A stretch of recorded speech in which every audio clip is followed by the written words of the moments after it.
संघच्या दृष्टिकोनातून ज्या काही तुमच्या भावना आहेत त्या भावना पूर्ण करण्याच्या दृष्टिकोनातून आम्ही स्वतः प्रयत्न करतोय।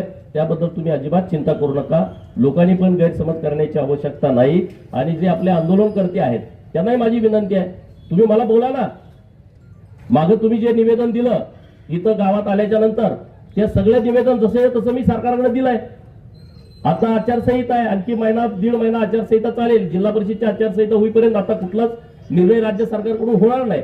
पण पुढे ज्या पद्धतीने आपल्याला निर्णय सरकारकडून करून घ्यायचे आहेत, माननीय महसूल मंत्री महोदयांच्याकडे तुमची एक बैठक संघ आणि संघ परिसरातल्या लोकांची आपण आचारसंहितेच्या पूर्वी लावता आली। मी उद्या विचारून घेतो माननीय मंत्री महोदयांना, जर त्यांनी वेळ दिला ह्या आठवड्यात आपण ह्या आठवड्यात बैठक लावू, ह्या आठवड्यात नाही जर वेळ मिळाला तर पुढच्या आठवड्यात बैठक लावू।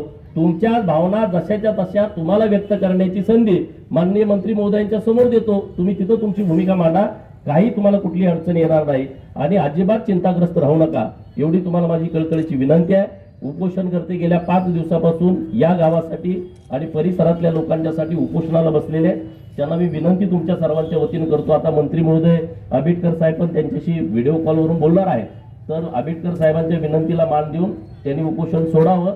परंतु तुम्ही ज्या भावना या परिसरातल्या लोकांच्या संदर्भात मांडलेल्या आहेत त्या भावना मी नक्की पूर्ण करण्याचा प्रयत्न करतोय।